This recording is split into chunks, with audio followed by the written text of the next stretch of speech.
विष्णु महेश अजर अमर नहीं है, इनका भी आविर्भाव अर्थात जन्म तथा तिरोभाव अर्थात मृत्यु होती है। प्रमाण के लिए देखिए देवी भागवत महापुराण। ब्रह्मा, मैं, विष्णु और शिव यह तुम्हारी प्रभाव से जन्मवान है। हम तो जन्मवान है, हमारा तो जन्म होता है और मरते हैं, नित्य नहीं है, हम अविनाशी नहीं है। फिर इंद्रादि दूसरे देवता नित्य किस प्रकार हो सकते हैं? कृपया अवश्य सुनिए जगत गुरु तत्वदर्शी संत रामपाल जी महाराज के अमृत वचन। तो जो प्रसंग चल रहा है कि हम उस परमात्मा को पाने के लिए जो प्रयत्न हमने करना है, जैसे अंधे न दिखा नहीं, आंखों वाला कि वो मानता नहीं, तो फिर वही होगा जो उसके साथ बताया गया है। अब जैसे चोर चोरी करता है और उसको कोई कहता है भी तेरे साथ ऐसे ऐसे बीतेगी, अब वो सच्चाई भी है और भयानक भी लाले, डर भी है, और डरेगा तो बच जाएगा। जय वो डर मानना इस बात सच्चाई है ये, और भय भी होना चाहिए इस बात का भी चोरी कर रहा हूं तो ये बीत ना जाओ मेरे साथ में, तो वो फिर गलत काम को त्याग देगा। और जो कहता है देखी जाएगी तो फिर वो चोरी करेगा ही, फिर वो पकड़ा भी जाएगा एक दिन, उसकी वो सारे काम होंगे जो पहले बताए थे। ऐसे ही संतों ने जो हमें बताया है कि जो कबीर साहब कहते हैं, कबीर हरि के नाम बिना ये राजा सब हो, मिट्टी लदे कुम्हार के घास न डाले कोई। ओए जो मालिक ने वचन बोल दिए कि भक्तिहीन आपका राजा भी हो वो गधा बनेगा, और मट्टी लदे को मार के घास भी बाहर खा के आओगा, वहां उसकी कोई सेवा नहीं होती, ऐसी दुर्गति होगी। और जो मालिक ने बोल दिया फाइनल समझ लेना, कदे किसी का भ्रम हो, ये अज्ञान का भ्रम है, इसको हटाने के लिए सत्संग की आवश्यकता है, और सत्संग केवल कबीर परमेश्वर ने ही हमें दिया है, और उसी के आधार से दास आपके सामने उन्हीं का दिया हुआ ज्ञान प्रचार कर रहा है। पुणात्मा वो परमात्मा स्वयं आते हैं इस तत्व ज्ञान को बताने के लिए, वो प्रत्येक युग में आते हैं। सतयुग में परमेश्वर का नाम सत सुकृत था, और त्रेता में परमेश्वर का नाम मुनिंदर था, मुनिंदर ऋषि। द्वापर में करुणा में, और कलयुग में कबीर देव, कबीर साहब उनका नाम रहा है। पुण्यात्मा यदि परमेश्वर नहीं आते यहाँ पर तो हमें यह भक्ति मार्ग प्राप्त नहीं होता, हम अपना जीवन नष्ट करते रहते। कितना महा उपकार किया उस परम पिता ने आके। और पुण्यात्माओं जो ये समागम 5 दिवस का चल रहा है, ये इस दास को इस फाल्गुन मास की अमावस्या को इस दास को दीक्षा प्राप्त हुई थी। और परमात्मा कहते हैं जिस दिन सतगुरु भेंटिया 100 दिन लेखे जान, बाकी समय बर्बाद गया तेरा बिना गुरु के नाम। जिस दिन आपको दीक्षा प्राप्त हुई वो आपका आध्यात्मिक जन्म है। पुण्यात्माओं ये दिन जो इतना महत्वपूर्ण है, फाल्गुन की अमावस्या, सन 1988 को यही फाल्गुन की अमावस्या के दिन दास को उपदेश प्राप्त हुआ था मेरे पूज्य गुरुदेव परम पूज्य स्वामी रामदेवानंद जी महाराज से।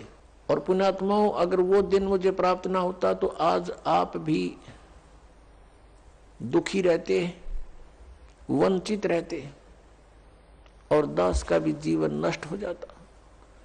अब वो दिन इस जिंदगी में भूला नहीं जा सकता। तो उस उपलक्ष्य में ये ज्ञान, ये समागम हो रहा है। तो जिस तरह दास को ये ज्ञान हुआ, और ये दास पहले यही डले ढो रहा था, लोक वेद के आधार से भक्ति कर रहा था, पीछे लग गया जाऊं था मैं लोक वेद के साथ, रस्ते में सतगुरु मिले है दीपक दे दिया हाथ। तो दास भी यही लोक वेद के आधार से बाबा श्याम जी की जय हो, बाबा श्याम जी के पुजारी, और फिर हनुमान जी के पुजारी 25 वर्ष तक दास ने हनुमान जी का व्रत रखा मंगलवार का, हनुमान चालीसा 7 बार प्रतिदिन कंटिन्यूस करना। फिर श्री राम श्री कृष्ण हमारे इष्ट शंकर भगवान भी साथ में पूजे। यानी इस तरह का हम सारे ही पूजाओं का ढेर सारी पूजाएं किया करते थे। और जो भी घर में सुख हुआ, जैसे बच्चा पढ़ता है तो पास होता है, सफल होता है परीक्षा में, तो वो क्या सोचता है कि मेरे भगवान ने मुझे पास कर दिया। हम उनके 100 शुक्र मनाते थे, सारे देवताओं के नाम लेते थे इकट्ठे। उसने दया करी, बाबा श्याम जी की जय हो, हनुमान जी की जय हो, श्री कृष्ण भगवान की जय हो, राम की जय हो, शंकर भगवान ने दया कर दी। और फिर जैसे संतान उत्पत्ति हुई, प्राप्ति हुई, तो उसमें भी जय हो नहीं भगवान ना की, बाबा श्याम जी के बोल दिए इतने रुपये उसके वहां चढ़ाऊंगा इसके अब ये लोक वेद के आधार से हम सोच रहे थे ये देवता हमें लाभ दे रहे, ये तो कुछ भी ना कर सकते। इनके इतिहास, इनकी पावर से हमें पता चला कि ये भगवान तो हैं, स्वामी हैं, अच्छी आत्माएं भी हैं, लेकिन ये हमारे को केवल वर्क डन दे सकते हैं, जैसा कर्म करेगा उतना ही दे सकते, इसमें कोई परिवर्तन नहीं कर सकते थे। आपके अगर पूर्व जन्म में कोई संस्कार अच्छे थे, उनसे आपको लाभ हो रहा था, लाभ ही देंगे। ये आपका कोई पाप कर्म आ गया तो पाप कर्म भी जबरदस्ती आपका भुगवाएंगे, उसमें कोई परिवर्तन ये नहीं कर सकते। अब कबीर देव जो है वो कर सकता है। तो पुण्यात्माओं, ये दास पहले लोक वेद के आधार से अपना जीवन नष्ट कर रहा था, कोई अभाव नहीं था, घर में सब सुविधाएं थी, संतान थी, 2 पुत्र 2 पुत्री, जेई की सर्विस थी दास की, जूनियर इंजीनियर की, और ये सोच रहा था बहुत बढ़िया काम है, ऐसे ही ठीक है। और जब ये अंधेरा हट्या, जब बता के कोट जन्म तन बरमत हो गए, कुछ ना हाथ लगा रे, कुकर सुकर खरबा बोरे, कौवा हंस पुकारे, कोटि जन्म तू राजा की, ना मिटी न मन की आशा, और भिक्षक होकर दर दर घूमया, ये मिला नहीं निर्गुण रासा। इंद्र कुबेर ईश की पदवी, और ब्रह्मा वरुण धर्मराया, विष्णुनाथ के पुर को जाकर तो फिर भी वापस आया। अब क्या बताते हैं कि इतनी अच्छी अच्छी पोस्ट तूने प्राप्त की, इंद्र बना, ब्रह्मा विष्णु महेश तक की पदवी आपने प्राप्त की, और फिर जन्म मृत्यु में जैसे ये ब्रह्मा कुमारी पंथ है। श्री लेखराज ये सुनार का काम करता था मुंबई में, और वहां कोई सत्संग हो रहा था, इनके गुरु सत्संग कर रहे थे। एकदम इसमें कोई और आत्मा आएगी जो कभी किसी जन्म में वो कोई शिव पद पर रहा था, और वो एकदम बेहोश हो गया, यूं आंख लाल लाल होगी, फिर बोलने लगा शिव हम, मैं शिव हूं, मैं शिव, भूत बोला। अब जैसे बताऊं, एक बार एक गांव का सरपंच मर गया, भूत बन गया, और वो आकर किसी में प्रवेश करके बोले और बैठ के कुर्सी पर होगा, मैं सरपंच हूँ फलाना, आओ इधर कराओ साइन मेरे। अब वो अब भी अपने आप को सरपंच मान रहा था, तो ऐसे उसका भ्रम था, उसने यो एक अडंगा और पैदा कर दिया, ब्रह्मा कुमारी वाला पंथ। अब भगवान आवे और दूसरे बोल लगा, मैया बोलने लग गया बुढ़िया में। भगवान ने किसी के बॉडी की जरूरत नहीं है, उसका सहयोग लेकर उसमें बोले, तो काल का विधान है, स्वयं भी ऐसे ही बोलता है, और इसके देवता भी ऐसे ही किसी में प्रवेश करके बोलते हैं। अब प्रश्न चल रहा है कि हम जो साधना करते थे, इस शास्त्र विधि त्याग का जो मनमाना हम आचरण करते थे, वो साधना हमारी व्यर्थ थी, और वो पूजाएं हमारी ठीक नहीं थी। हम इन साधनाओं को हम ये समझ रहे थे कि इनसे हमें लाभ भी हो रहा है, और हम सुखी हैं। अब बताया कि इंद्र कुबेर ईश की पदवी, और ब्रह्मा वरुण धर्मराया, और विष्णुनाथ के लोक को जाकर तो फिर यहीं पर जन्मा मरा, पशु योनियों में गया, फिर वापस आया। अब परमात्मा बताते हैं, जैसे गीता जी अध्याय नंबर 4 के श्लोक नंबर 34 में कहा है, कि अर्जुन जो तत्व ज्ञान है वो सर्वश्रेष्ठ ज्ञान है। चौथे अध्याय के 32वें श्लोक में गीता जी में कहा है कि वो तत्व ज्ञान सच्चिदानंद घन ब्रह्म की वाणी में ब्रह्मणे मुखे, इन्होंने अनुवाद गलत कर रखा है, वहां पर ब्रह्मणे मुखे का अर्थ कर रखा है वेद की वाणी नहीं, सच्चिदानंद घन ब्रह्म। 17वें अध्याय के 23वें श्लोक में इन्होंने ही अनुवादकर्ताओं ने ब्रह्मणे का अर्थ किया है सच्चिदानंद घन ब्रह्म। वहां सही किया क्योंकि वहां विचलित नहीं हुए, यहां विचलित हो गए। तो यहां इसका अर्थ है कि जो धार्मिक अनुष्ठानों यज्ञों की जानकारी, यज्ञ कहो धार्मिक अनुष्ठान कहो, इनकी विशेष विस्तृत जानकारी सच्चिदानंद घन ब्रह्म ने अपने मुख से आकर बोली होती है। ब्रह्म ने मुखे, मुख से, और उस वाणी में जो कुछ लिखा है विस्तृत वर्णन वो तत्व ज्ञान है। और उस तत्व ज्ञान को तत्वदर्शी संतों के पास जाकर समझ। चौथे अध्याय के 32 और 34 का निष्कर्ष है ये। और वो तुझे जो ज्ञान बतावे वैसे तू उस परमात्मा की भक्ति कर। 18वें अध्याय के 62वें श्लोक में कहा कि उस परमात्मा की कृपा से ही तू परम शांति को और सनातन परम धाम को प्राप्त होगा। गीता ज्ञानदाता कहता अपने विषय में चौथे अध्याय के 5वें श्लोक में और 9वें श्लोक में, दूसरे अध्याय के 12वें श्लोक में, 10वें अध्याय के दूसरे श्लोक में कि तेरे और मेरे बहुत जन्म हो चुके, तू नहीं जानता मैं जानता हूं। इससे सीधा कि ब्रह्म की साधना ये ब्रह्म है। और 8वें अध्याय के 13वें श्लोक में कहता मेरा ओम मंत्र है, नथिंग एल्स। तो इस गीता ज्ञानदाता की साधना ओम नाम के जाप से करने से साधक भी जन्म मृत्यु में और ये भगवान भी जन्म मृत्यु में, प्रभु भी, स्वामी भी। इसलिए ये कह रहा है कि उस तत्व ज्ञान को जानने वाले तत्वदर्शी संत को खोज, फिर वो बताओ वैसे साधना कर। 15वें अध्याय के 1 से लेकर 4 में स्पष्ट किया है कि तत्वदर्शी संत वो होगा जो उल्टे लटके संसार रूपी वृक्ष के सभी विभागों को पत्तों सहित बता देगा, जानता है। उसके पश्चात परमेश्वर के उस परम पद की खोज करनी चाहिए। 15वें अध्याय के 4थे श्लोक में कहा है उस परमेश्वर के परम पद की खोज करनी चाहिए, जहां जाने के बाद साधक फिर लौटकर कभी संसार में नहीं आते। और यहां बता रहे हैं कि इंद्र कुबेर ईश की पदवी ब्रह्मा वरुण धर्मराया और विष्णुनाथ के पुर को जाकर तो फिर भी वापस आया। ये क्या साधना खा करी तुमने?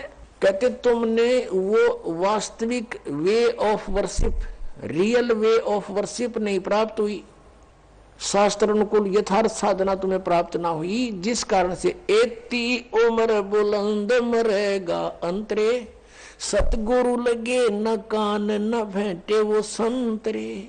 किस कारण से तुम ऐसे जन्म मृत्यु में लंबी लंबी उम्र पाकर भी भटक रहे हो कि तुम्हें वो तत्वदर्शी संत नहीं मिले। यजुर्वेद अध्याय नंबर 40 के श्लोक नंबर 10 से लेकर 13 तक स्पष्ट किया है कि कोई तो परमात्मा को जन्म लेने वाला संभवात कहता है और कोई असंभवात के वो जन्म नहीं लेता, निराकार है। कहते ये यथार्थ ज्ञान भी कि भगवान कैसा है, कैसे आता है, कैसे जाता है, क्या करता है, वो तत्वदर्शी संत बताओगे, उनसे सुनो।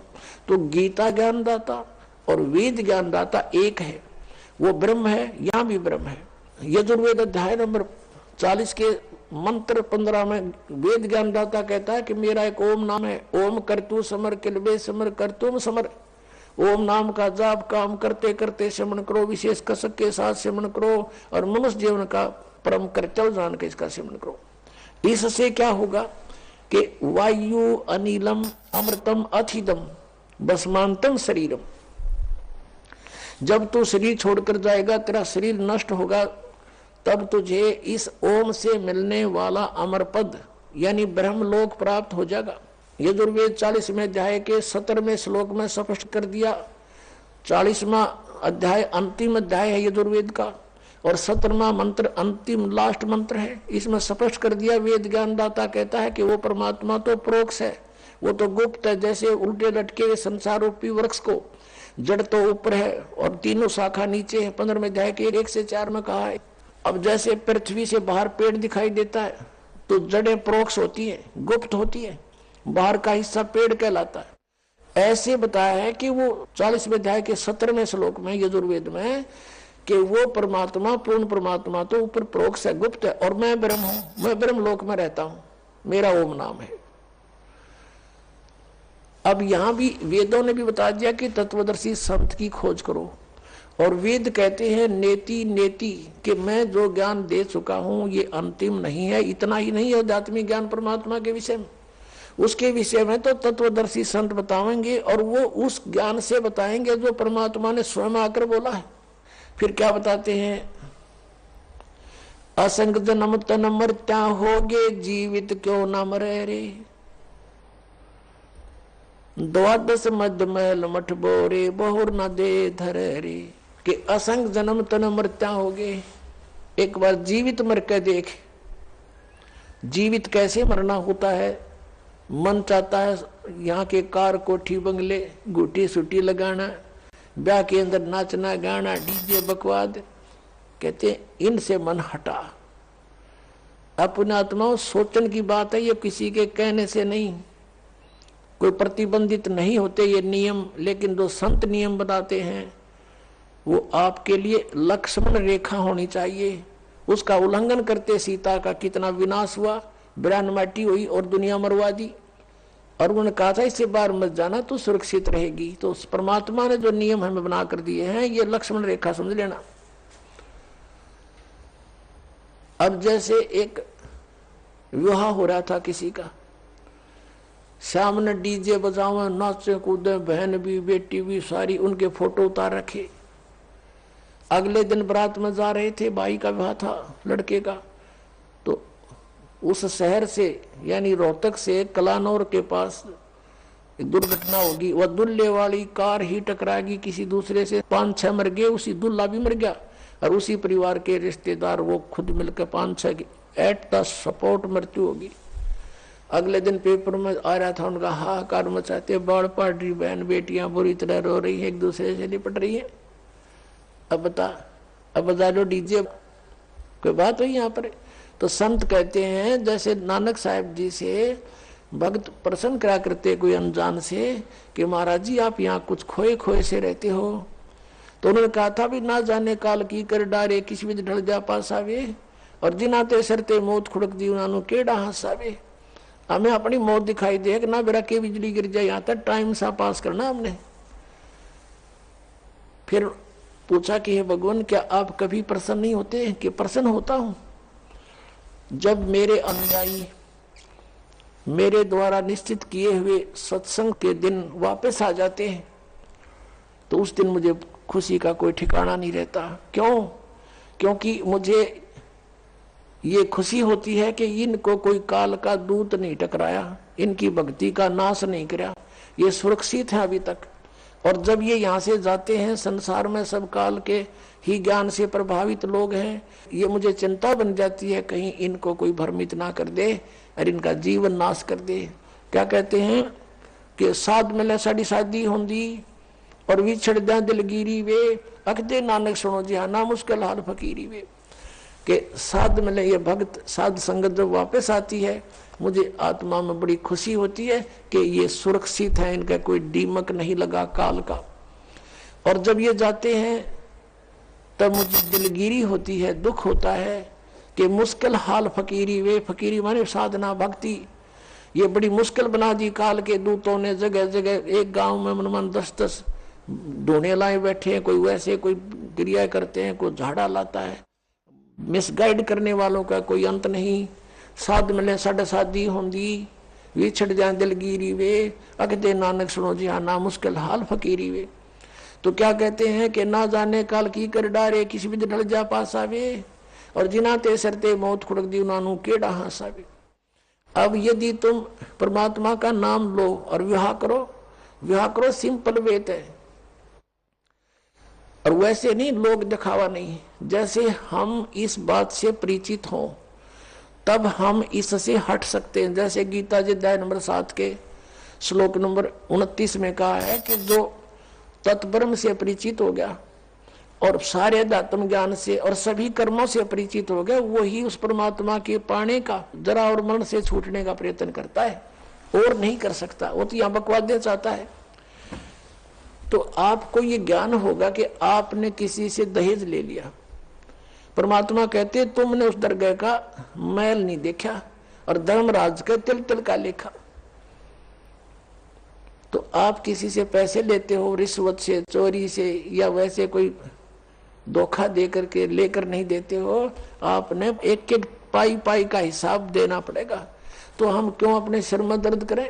क्या एक दहेज आप लोगे, किसी ने दे दिया आपके 50,000, 1 लाख, 2 लाख गणे दे देगा, क्या उससे आपका सारी आयु व्यतीत हो जाएगी? नहीं हो सकती। परमात्मा पर आधारित होजिए और इस मंत्र का जाप कीजिए, जो दास आपको देगा। आपके भाग्य में ना होगा तो भर देगा, आपकी बेटी की किस्मत को भर देगा भगवान, उसको नाम से जोड़ दीजिए। आपके पुत्र को भी आगे सुख देगा। सारी सृष्टि का पालन करता, और क्या आज हम उसी से सीधे संबंधित हो गए? क्या हमें 2 रोटी नहीं दे सकता? और हमें घृणा नहीं चाहिए। यदि मोक्ष पाना है और जन्म मृत्यु से पीछा छुटवाना है, जरा और मरण से बचना है, तो ये क्रियाएं दास जैसे बताओ ऐसे करना। हमने यहां आप कितने कोठी बना ले, एक कमरे में एक चारपाई पर आपको स्थान मिलेगा, बाकी खाली रहेगी। वो व्यर्थ हुआ। तो व्यर्थ की बकवाद हमारे मन से आप हट जाया करेगी इस ज्ञान के आधार पर। अब कोठी बना रहा था एक व्यक्ति, और कोठी तैयार होगी, बैंक मैनेजर था, मुहूर्त करनी थी, संडे का दिन था, कोई सामान की आवश्यकता पड़गी, गोटी सूटी लाने के लिए सारी व्यवस्था कर रखी है। थोड़ी देर तो ब्राह्मण करे उड़ाला टोटर पटोटर उसका करते हैं, फिर गोटी सूटी सारा सौदा शुरू हो जाता है। सब बुला रखे रिलेटिव और सब मित्र। वो खुद कोई सामान लेने के लिए गया था, स्कूटर उठा के, यानी 2 व्हीलर, और वहां एक 2 व्हीलर से 2 व्हीलर टकरा गई और पड़ गया। पड़ते कनपट्टी लगी फुटपाथ पे, पड़ते वही मर गया। अब चाट ले उसको ठी ने, कई वर्ष की बात है, जब 3.5 लाख रुपए लगाए थे, पेपर में आई थी। अब वो गधा बन के उसके पीछे खड़ा भी ना होने दे कोई उसने। तो हमने ये देखना कि यहाँ जो हम करने जा रहे हैं ये क्या सांग है। सर्व सोने की लंका थी वह रावण से रणधीरम, एक पलक में राज विराजी जम के पड़े जंजीरम। वो तो सारे सोने के महल बनाए बैठा था, जैसे ईंट गारा हम प्रयोग करते ऐसे सोने की ईंट उसी की गारा में बना रखे थे। और कहते हैं भक्ति बिना क्या होता ये भ्रम रहा संसार, रति कंचन पाया नहीं रावण चलती बार। 1 ग्राम गोल्ड नहीं ले जा सका रावण जब यहां से जाने लगा। तो इन बातों को याद करके हमने इनसे वापस भी हटना है, और हमने अपने प्रत्येक कार्य को ऐसे ढंग से सेट करना जो भक्ति में बाधक ना हो। अब हम दहेज लेते हैं या फिर देवे भीगे, क्योंकि बेटी होगी हमारे भी। एक पैसे वाला तो बकवाद कर देगा, अब गरीब आदमी कहां से करे? एक घर में 3 बेटियां चली गई, एक गरीब की है, एक अमीर की है, एक मीडियम साइज के की है। अब जो अमीर वाले ने तो दे दिया गणाए धन, अब मीडियम साइज वाले ने भी दे दिया थोड़ा बहुत, और वो बेचारा गरीब क्या करे? उसकी बेटी रो रही है वहां बैठकर, उस परिवार में आदर नहीं उसका। तो ये इस तरह का हमने इसको समाज को सेट करना है। अब जैसे हम रक्षाबंधन का त्योहार मनाते हैं, ये क्या तुक हुआ कि बहन भाई को रक्षा इसलिए बांधने जाती है कि उसकी रक्षा करेगा भाई। भाई की रक्षा कौन करेगा? एक बहन कह रही थी कि मैं रक्षाबंधन के दिन गई अपने भाई को बांधने के लिए, रक्षा सूत्र इंतजार कर रही थी। पता लगा कि कहीं कामवश गए हैं, मोटरसाइकिल पर गए हैं। कुछ देर के बाद पता चला कि उसकी मृत्यु होगी, उसका शव लेकर आ रहे हैं। जिस भाई से मैं अपनी रक्षा के लिए गई थी उसकी रक्षा भी नहीं हो पाई, वो अपने नहीं कर सका। तब उसने ज्ञान हुआ, तब वो कहती है कि सचमुच हम कति भूल में थे। अपने भाई को भी कहा बेटा भाई आजा, तो भी भगवान का राखी बांध और मैं भी बांधू, यानी नाम लो, और ये रक्षा सूत्र आपका सदा साथ देगा, भाई का भी बहन का भी। और बेमतलब बातें कर रखी। उस रक्षाबंधन के दिन किसी का भाई नहीं है तो रोती है कोने में बैठकर वो बहन। फिर ये बात का सिस्टम, जिस बहन का भाई नहीं है वह दूसरों के मुंह की तरफ देखती है, कौन आएगा हमारे घर। तो पुण्यात्माओं, ये बेमतलब की बकवाद ये जग की रीत से हमने वापस हटना है और अपने जीवन को नए सिरे से सेट करना होगा। यदि भक्ति करना चाहते हो, समाज के भाव में बहना है तो नो प्रॉब्लम, आप कुछ भी करो, वो आपकी मर्जी, लेकिन भक्ति नहीं चलेगी। तो इस प्रकार हम इन क्रियाओं से भी सावधान होना है, अपने आप को बचा के रखना है, तब हमारी भक्ति प्रफुल्लित हो। फिर क्या बताते हैं कि असंग जन्म तन मरत्या होगे और जीवित क्यों ना मरे रे। एक तो ये जीवित मरना, इस ज्ञान आधार से सब बकवादियां छोड़ देंगे। जिस समय ये दास गांव गांव में घर घर में जाके पाठ करते थे 3 दिन का, यानी 500 यज्ञ करते थे फ्री ऑफ कॉस्ट, किसी से कोई पैसा नहीं लेता था, क्योंकि दास सर्विस करता था। और जैसे सैटरडे संडे की छुट्टी होती थी उनमें जाकर के लाभ उठाता था। तो उस समय क्या होता था, हम सत्संग कर रहे होते थे, होली ये फाग आ जाता था, हम तो सभी वो परिवार भी जिसने उपदेश ले रखा, हम अपना आराम से भगवान का पाठ कर रहे हैं, अपना मंत्र जाप करें, और गांव वाले जैसे जो भगवान के मार्ग पर नहीं लगे हैं, और वो क्या करें, कीचड़ छाव एक दूसरे मुंह पर फर, किसी को पिचकारी मारे। कोई गांव में तो और सिस्टम है, कोरडा बना लेते हैं घंटर सा, वो मारे एक दूसरे का है, और लाल लाल मुंह रखे बांदर कैसे सारे, कोई गारा में पड़ा है, कोई गुटी लाई नो करता फिर रहा है, और हम बैठे भगवान का आनंद ले रहे हैं अपने कवाड़ बंद करके कि हमें डिस्टर्ब ना कर दे। तो इस प्रकार जो आनंद परमात्मा के मार्ग में है, इस भक्ति में है, इन बकवादों में नहीं हो सकता। तो इस तरह की हमने नहीं करना, क्योंकि हम यहाँ के वासी नहीं हैं और यहाँ सुख नाम की चीज नहीं है। आज हम खुशी मना रहे, 1 मिनट में ना जाने के बिजली गिर जाए, और परमात्मा की भक्ति करेंगे, इससे हमारा बचाव बनेगा। और ये इस तरह के जो मर्यादाहीन कार्य करने से नामखंड हो जाएगा, नामखंड होते ही भगवान रुष्ट हो जाएगा, आपके ऊपर काल का अटैक हो जाएगा और आपको फिर हानि हो जाएगी। तो इस डर से हमने अपना यहाँ टाइम पास करना है और भक्ति की ख्यास करना है, भक्ति बढ़ाते रहना है, धर्म पुण्य जो भी क्रियाएं बताइए सभी करते रहना, आखिरी सांस तक करना पड़ेगा आपको। और दूसरे टाइप से जो जीवित मरना है, कि जैसे आप जी देखते हैं कि नाइट सर्विस में यानी रात्रि सेवाओं के अंदर बसों में व्यक्ति जाते हैं और फिर सुबह शाम तक वापस आ जाते हैं। वो नाइट सर्विस में किस लिए जाते हैं कि उनको बहुत आवश्यक कार्य होता है और शीघ्र करने के लिए ही वापस आने के लिए गए होते हैं कि शाम तक लौट आऊं। और ऐसे ही एक रात्रि सर्विस में गया, रास्ते में एक्सीडेंट हो गया, वापस आना था, इतनी शीघ्रता थी उसको, इतना आवश्यक कार्य था कि वापस आना था उसको, और दुर्घटना मृत्यु होगी नाइट सर्विस में। अब वो कहाँ गई वो शीघ्रता, कहाँ गए जिसके लिए पंजे ना टक्के थे, वो क्या ले गया साथ में।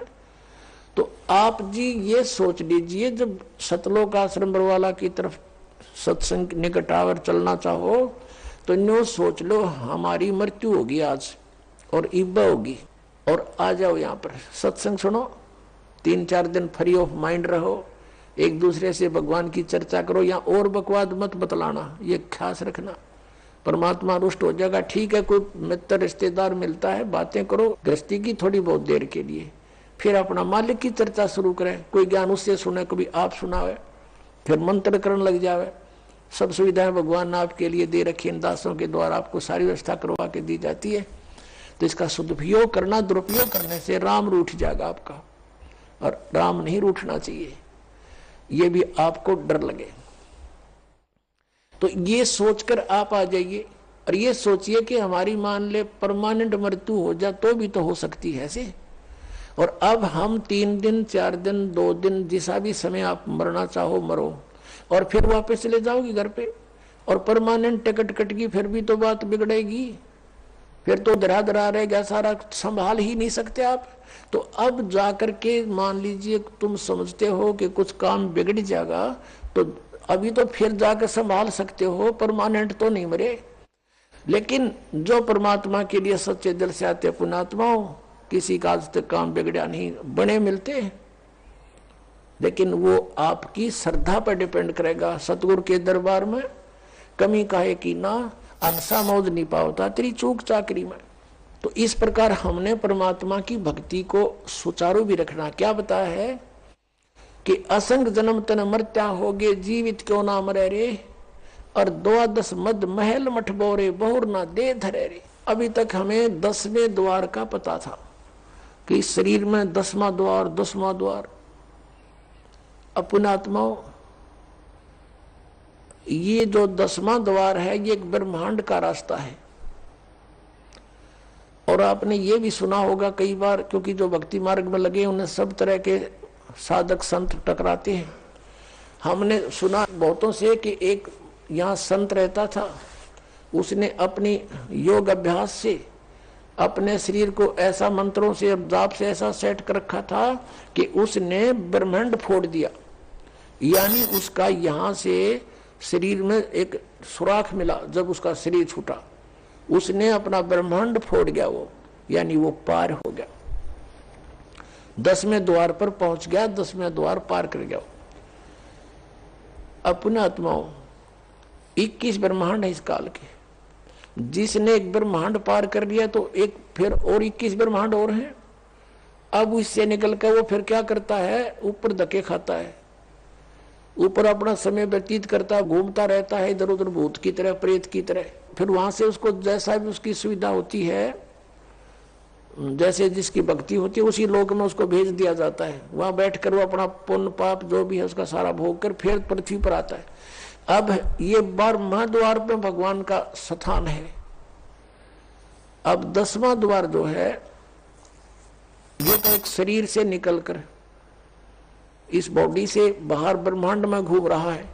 इस ब्रह्मांड से अलग भी और ब्रह्मांड है, और जब 21 ब्रह्मांड का एक स्थान है, 21वां ब्रह्मांड जो है वहां पर ये काल विराजमान है।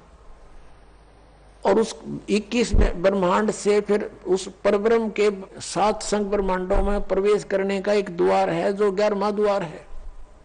और इस अक्षर पुरुष के 7 संग ब्रह्मांडों को पार करके जब सतलोक में प्रवेश करने जाते हैं तो वो 12वां द्वार है। उस 12वें द्वार को पार करके फिर हम सतलोक में प्रवेश करेंगे, वहां हमारा निज ठिकाना है। अभी तक ये 10वां द्वार पर गाटा जोड़ रहे थे, और एक सिरफिरा है कोई संत ने कहा 11वां द्वार में बताया कबीर साहब ने। और उसको किसी ने कहा जी हमने सुना है एक संत बताता है कि 12वां द्वार है। नहीं 12वां नहीं है, तो 11वां का ठेका ले रहा है, 11वां है। तो यहाँ संतों ने परमात्मा जिनको मिला आदरणीय गरीबदास साहिब जी को, और ऊपर के सब ब्रह्मांड दिखा कर लाए। तो गरीबदास साहिब जी कह रहे हैं कि 12 मद महल मठ बोरे, उस 12वें द्वार में है वो स्थान मठ, यानी वो आपका निवास स्थान। और बहुर ना दे धरे रे, वहां जाने के बाद फिर कभी मृत्यु नहीं होती। 15वें अध्याय के 4थे श्लोक में, 18वें अध्याय के 62वें श्लोक में जिसके विषय में कहा है। फिर क्या बताते हैं कि दोजक बहिष्ठ सभी ते देखे राजपाट के रसिया। दोजक कहते नरक को और बहिष्ठ कहते हैं स्वर्ग को। कहते तूने सत साधना ना मिलने से, तत्वदर्शी संत ना मिलने से, ये जो साधना भक्ति तुम कर रहे हो इससे स्वर्ग में भी जाना पड़ता है, फिर पाप नरक में भोगने पड़ते हैं। आपके दोनों अकाउंट ओपन रहते हैं, पुण्य वाला अलग लिखा जाता है, पाप वाला अलग। पुण्य के आधार से स्वर्ग महास्वर्ग प्राप्ति हो जाती है, वहां देव पद भी प्राप्त हो जाता है, और पाप के आधार से फिर नरक में भी आपको कंपलसरी जाना पड़ता है। और पूर्ण परमात्मा कबीर परमेश्वर की भक्ति 2 अक्षर के नाम से और सार नाम से करने से, आदि नाम से, तो आपके पापों का नाश हो जाता है। कबीर साहब कहते हैं जब ही सतनाम हृदय धरो भयो पाप को नाश। और जैसे चिंगारी अग्नि की वाई पड़े पुराने घास, आपके युगों युगों के संचित कर्म आपके अंतःकरण में लिखे हुए हैं और धर्मराज के दरबार में वो सुरक्षित हैं। उन्हीं के आधार से वो आपके प्रारब्ध बनाकर भेजता है। पुण्य जिसके ज्यादा है, पाप कम है, या पाप ज्यादा है पुण्य जैसे हैं, उसी आधार से आपके जीवन में पुण्य और पापों का संयोग करके आपका एक जीवन दिया जाता है। तो पुण्यों के आधार से आपको सुख मिलता है, पाप के आधार से आपको कष्ट आपदाएं आती हैं। तो परमात्मा जब आपके कष्ट काट देगा आपके प्रारब्ध कर्म के, तो सुख है, सुख शेष रहेगी। वो पाप नहीं आपको भोगने पड़ेंगे। तो क्या कहते हैं कि जब ही सतनाम हृदय धरो, ये 2 अक्षर का नाम, भयो पाप को नाश, और जैसे चिंगारी अग्नि की भाई पड़े पुराने घास। आपके ढेर सारे लाखों टन पड़ा हो सूखा घास, एक माचिस की सीख जलाकर उसमें डाल दीजिए, सबको सवा कर डालेगा, राख बना देगा, चलेगी हवा वो उधर की उधर, पता नहीं कहाँ की कहाँ राख जाएगी, वो फील्ड क्लियर हो जाएगा। तो क्या कहते हैं, जब ही सतनाम हृदय धरो भयो पाप को नाश, और जैसे चिंगारी अग्नि की भाई पड़े पुराने घास, ऐसा नाश कर देगा भगवान। तो क्या कहते हैं, दोजक नरक बहिष्ठ स्वर्ग, दोजक बहिष्ठ सभी ते देखे राजपाट के रसिया, इस राजपाट के सुख को भोगने वाले, इसमें आसक्त अज्ञान प्राणी, और 3 लोग से तरपत नाही ये मन भोगी खसिया। इस मन की ऐसी गंदी आदत है, इसको 3 लोग भी दे दे तो भी इसकी संतुष्टि नहीं। यदि कोई सरपंच बन जाता है, सोचता है चेयरमैन बनूं, चेयरमैन बन जाता है, सोचे एमएलए की बात बने, एमएलए बनते ही सोचता है मैं मंत्री बनूं, मंत्री बनने के बाद अटकल शुरू कर देता है, फिर दाव लगे मुख्यमंत्री, बिना आनंद नहीं। मुख्यमंत्री बनकर सोचता प्रधानमंत्री बनूं, इतने टिकट कट जाए, फिर गदा संतरी बने। तो परमात्मा कहते हैं कि 3 लोग से तरपत नाही ये मन भोगी खसिया, 3 लोग दे दे तो भी इसकी संतुष्टि नहीं। अब क्या बताते हैं, सतगुरु मिले तो इच्छा मिटे, यानी संत मिले तत्व ज्ञान दे तो ये बीमारी हटे जिसके लिए हम जीवन नष्ट कर रहे हैं। सतगुरु मिले तो इच्छा मिटे, पद मिल पदे समाना, चल हंसा उस लोक पठाऊं जो आदि अमर अस्थाना। यानी सतगुरु मिलेंगे तो ये तत्व ज्ञान बताएंगे, इससे हमारी इच्छाएं हटेंगी, इन बकवादों की तरफ नहीं जाएंगे। इंद्र दाराज कागदा बेष्टा ना भोगा इंद्राणी नु। जब हमें उस तत्व ज्ञान से परमात्मा के सतलोक के सुख का ज्ञान हो जाएगा, यहाँ की किसी वस्तु में आपकी इच्छा नहीं रहेगी, और यहाँ के स्वर्ग के राजा के राज को भी काग की बीट के तुल्य आपकी आत्मा मारने लग जाएगी। अंतःकरण में ऐसा आपकी भावना बन जाएगी, यह सच्चाई है। जब इंद्र का राज भोगकर फिर गदा बना आग लगे इसे राज के, तो अपने आप आत्मा स्वीकार करेगी, ये मन हट जाएगा, आपको छेड़ाछाड़ी नहीं करेगा फिर, क्योंकि आत्मा जाग जाएगी। अभी तक हम ये मन बकवाद करके यही फंसाए रखता है कि सतगुरु मिलेंगे तो यह इच्छा मिटेगी, और पद मिल पदे समाना। पद के 2 अर्थ यहां पर है। एक तो जैसे गीता जी अध्याय नंबर 15 के श्लोक नंबर 4 में कहा है कि उसके पश्चात तत्वदर्शी संत मिल जाए, जब परमेश्वर के उस परम पद की खोज करनी चाहिए, जहां जाने के बाद साधक फिर लौटकर संसार में कभी नहीं आते, और जिस परमेश्वर ने सब ब्रह्मांडों की रचना की है। और गीता ज्ञानदाता कहता और की भक्ति नहीं, केवल उसी की साधना करो तो वो परम पद मिलेगा, सतलोक। और पद मिल पदे समाना, यानी दूसरा पद वे ऑफ वर्शिप, पद्धति, पूजा की जो सच साधना है भक्ति की, उस पद मिल पदे समाना।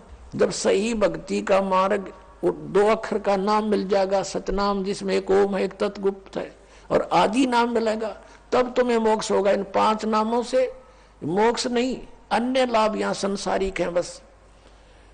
और वो 5 नाम नहीं है जो निरंकार ओंकार, ये नहीं, ये तो यूजलेस है। तो क्या बताया है कि वो सही पद्धति, वो सही पद आपको मिलेगा भक्ति का मार्ग। तो उस पद मिल पदे समाना, उस सत साधना की प्राप्ति के उपरांत आपको वो परम पद मिलेगा, जहां जाने के बाद फिर लौटकर संसार में साधक नहीं आते। जरा और मरण सदा के लिए आपका समाप्त हो जाएगा। और ये कैसे होगा? पद मिलने से, पद्धति मिलने से, वे ऑफ वर्शिप ठीक होने से। पद मिल पदे समाना। फिर क्या बताते हैं? चल हंसा उस लोक पठाऊं जो आदि अमर अस्थाना। यानी आदरणीय गरीबदास साहब जी कहते हैं, जिनको परमात्मा मिले थे छुडानी गांव में, सतलोक से चलकर आए थे और उनको ऊपर लेकर गए थे, सब ब्रह्मांडों की सती थी, अपनी समर्थता से उनको परिचित करवाया था और फिर उनको वापस छोड़ दिया था उनकी बॉडी में। आदरणीय गरीबदास साहब जी गांव छुडानी, जिला झज्जर, हरियाणा में उनका जन्म हुआ था। 10 वर्ष के बालक थे। परमात्मा उनको निकाल कर ऊपर ले गए थे, आत्मा को, जीवात्मा को, और शरीर नीचे रह गया था। 5-6 घंटे लग गए थे। गांव वालों ने सोचा ये मर गया है, अंतिम संस्कार के लिए चिता पर रख दिया था। फिर परमेश्वर ने वापस वो आत्मा भेज दी कि जा बॉडी का नाश करवा देगा काल। तुरंत आगे उठकर फिर ये ज्ञान बोलने लगे। वो बता रहे हैं कि उस सतलोक के अंदर क्या सुख है। चल हंसा उस लोक पठाऊं जो आदि अमर अस्थाना, सदा से अमर है, जिसका कभी नाश नहीं होता। शाश्वतम स्थानम। गीता जी अध्याय नंबर 18 के श्लोक नंबर 62 में कहा कि अर्जुन तू सर्वभाव से उस परमेश्वर की शरण में जा। यानी गीता ज्ञानदाता से अन्य है, वो परमेश्वर ब्रह्म है। उसकी कृपा से ही तू परम शांति को और शाश्वतम स्थानम, आदि अमर अस्थान, उस सनातन परम धाम को प्राप्त होगा। और यहाँ गरीबदास साहिब जी कह रहे हैं कि सतगुर मिले तो इच्छा मेटे, पद मिल पदे समाना, और चल हंसा उस लोक पठावे जो आदि अमर स्थाना। वहां क्या सुख है। 4 मुक्ति जहाँ चंपी करती माया होरी दासी, दास गरीब अब है पद पर से वो मिले राम अविनाशी। अविनाशी राम मिलेगा। अपनात्माओं, यहाँ की जो साधना इस काल सत्र की, ब्रह्म सत्र की 4 मुक्तियां बताते हैं,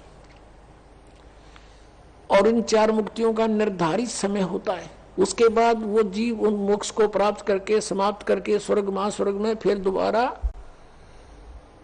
इस पृथ्वी लोक पर अन्य योनियों प्राणियों के शरीरों को प्राप्त करता है। इंद्र कुबेर ईश की पदवी, ब्रह्मा वरुण धर्मराया और विष्णु नाथ के पुर को जाकर फिर भी वापस आया। ये 4 मुक्ति भी यहाँ नाशवान है यहाँ की। और क्या बताते हैं कि जो सुख तुम्हें इन मुक्तियों से यहाँ प्राप्त है वो सतलोक में सदा बना रहेगा, कभी वो नष्ट नहीं होगा। 4 मुक्ति जहाँ चंपी करती, चंपी माने आपके हाजिर खड़ी रहेंगी, उस सुख का कभी नाश नहीं होता, ह्रास नहीं होता, एंड नहीं है। 4 मुक्ति जहाँ चंपी करती माया होरी दासी, और दास गरीब अब है पद पर से वो मिले राम अविनाशी। अब जैसे आप जी ने गीता अध्याय नंबर 15 के श्लोक नंबर 16 और 17 में 3 पुरुषों की जानकारी प्राप्त हुई। सरपुरुष तो सीधा ही सर्वान नाशवान, पुरुष माने प्रभु, 21 ब्रह्मांड का स्वामी, ये ब्रह्म काल ज्योति निरंजन है। अक्षर पुरुष ये परब्रह्म कहते हैं इसको, जो 7 संग ब्रह्मांड का स्वामी है। इसकी लंबी उम्र आपको बता दी कितनी है, फिर भी इसकी मृत्यु है। इसलिए 15वें अध्याय के 17वें श्लोक में कहा कि उत्तम पुरुष है तो अन्य परमात्मा इति उदाहरते। यह लोक तरम अविषय विवर्ती अवय ईश्वर है। इन दोनों से सरपुरुष और अक्षर पुरुष से तो उत्तम पुरुष श्रेष्ठ परमात्मा तो कोई और है, और वही परमात्मा कहलाता है। परमात्मा का अर्थ है कि जो कभी दुख नहीं दे, श्रेष्ठ आत्मा, कोई मृत्यु नहीं किसी चीज का, उसके अंतर्गत उसकी शरण में उसके राज्य में कोई अभाव ना हो, किसी प्रकार का कष्ट नहीं देता, वो भगवान यानी परमात्मा श्रेष्ठ आत्मा होता है। तो वो परमात्मा, और फिर वो ही अविनाशी, अवास्तव में अविनाशी परमात्मा है वो, और वही तीनों लोकों में प्रवेश करके सबका धारण पोषण करता है। जिसका जैसा संस्कार यहाँ भी है वो भी उसी के आदेश से आगे आवंटित होता है, सबको उसी के आदेश से निर्धारित नियम से मिलता है। और यहाँ क्या बताते हैं, 4 मुक्ति जहाँ चंपी करती माया होरी दासी, और दास गरीब अभय पद पर से वो मिले राम अविनाशी। ओए होए, गीता अध्याय नंबर 15 के श्लोक नंबर 17 में जिस अविनाशी वास्तव में विनाशी परमात्मा है वो मिलेगा इस साधना से। कौन सी साधना से? राम नाम जप कर थर होई, ओहम सोहम मंत्र दोई। एक सतनाम है 2 अक्षर का, उस 2 अक्षर के सतनाम के जाप से आपका स्थिर स्थान मिलेगा। राम नाम जप कर थर होई, ये 2 अक्षर का मंत्र सोई। ये 2 अक्षर का मंत्र जो है ये है सतनाम, और इससे आपको स्थिर स्थान मिलेगा। राम नाम जप कर थर होई, थर माने स्थाई, स्थाई होना, कभी जन्म मृत्यु नहीं होती। वहां चले जाना। अब जैसे एक नामदेव जी महात्मा हुए हैं, जैसे आपको कल भी बताया था, वो पहले ओम नाम का जाप ही करते थे।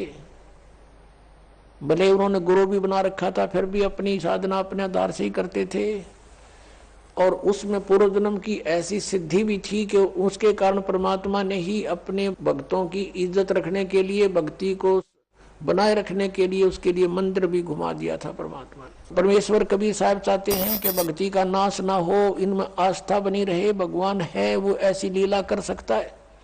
और ये काल भगवान चाहता है कि इनको ऐसी साधनाएं बताऊं जिनसे कुछ लाभ इनको हो नहीं, ये नास्तिक हो जाएं और भगवान की खोज ही बंद हो जाए।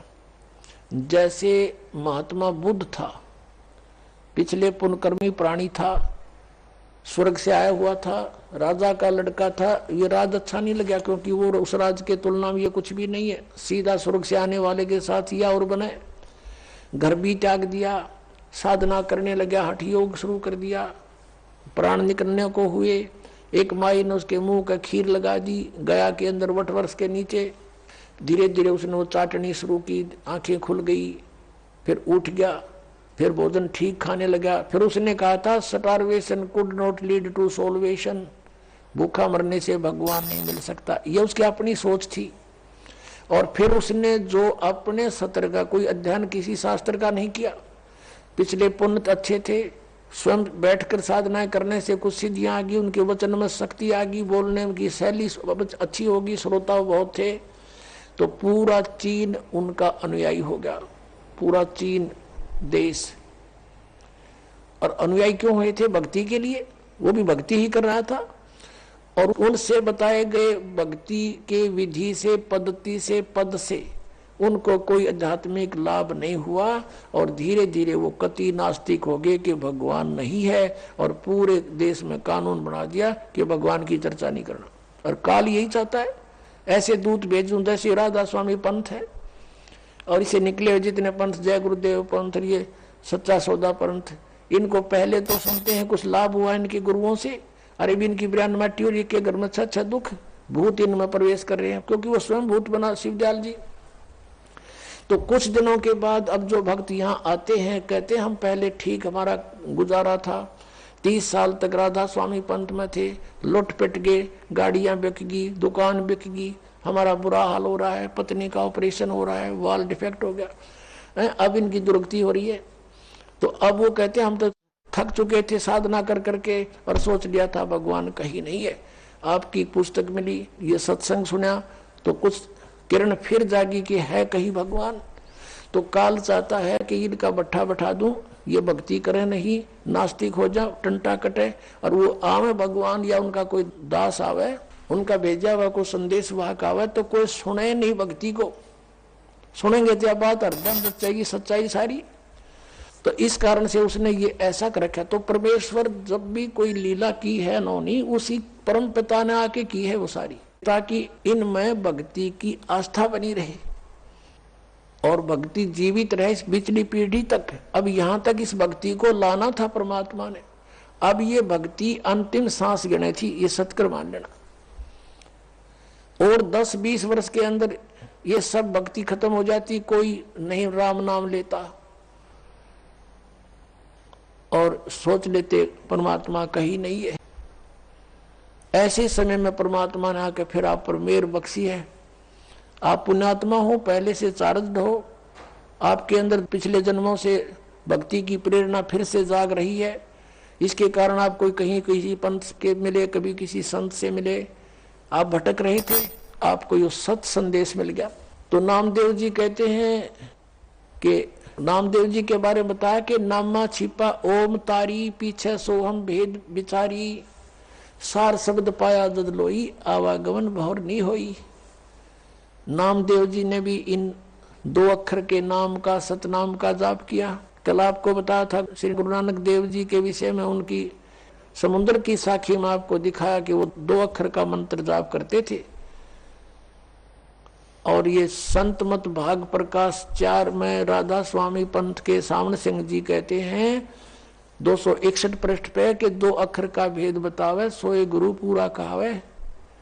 तो पुण्यात्माओं, इस दास के ऊपर मेहर हुई परमात्मा ने ये 2 अक्षर का भेद बताने की ना ईब से पहले सबको मना कर रखा था परमेश्वर ने, जिनको मिले थे कि ये 2 अक्षर का भेद अभी खोलना नहीं, प्रचार अवश्य करो, लिखते रहो वाणियों में, लेकिन देना नहीं किसी को, क्योंकि कि ये सतनाम और ये आदि नाम है। सतनाम सार्वजनिक जरूर कर दिया था, आगे दान करने का अलाउड नहीं था, लेकिन सार नाम फिर भी गुप्त रखा। परमात्मा कहते हैं सोहम शब्द हम जग में लाए और सार शब्द हमने गुप्त छुपाए।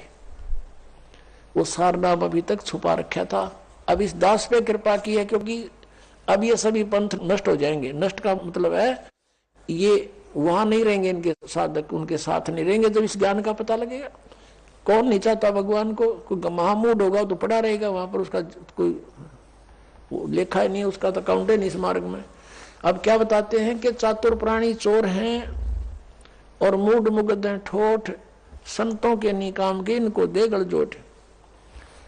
अब ये चतुर प्राणी थे जो हजूर जी सद हो गए और हम ऊंची मंजिल में जाते हैं, बड़ी दूर खबर लेकर आते हैं, टट्टू का भी ना पता, इन सतनाम का नहीं पता ये गए कौन सी मंजिल में होंगे। अंडरस्टूड है ये, इनके नाम साधना के सारे व्यर्थ, वो 2 अक्षर का नाम नहीं, फिर पूरे गुरु कहाँ थे ये राधा स्वामी वाले। तो पुण्यात्माओं से प्रार्थना है कि परमात्मा ने जो इतना कुछ प्रयत्न किया है, इतने समय तक इंतजार किया है, भी समझ लो इसको और आ जाओ भगवान के चरणों में, कल्याण हो जाएगा। बोलो सतगुरुदेव।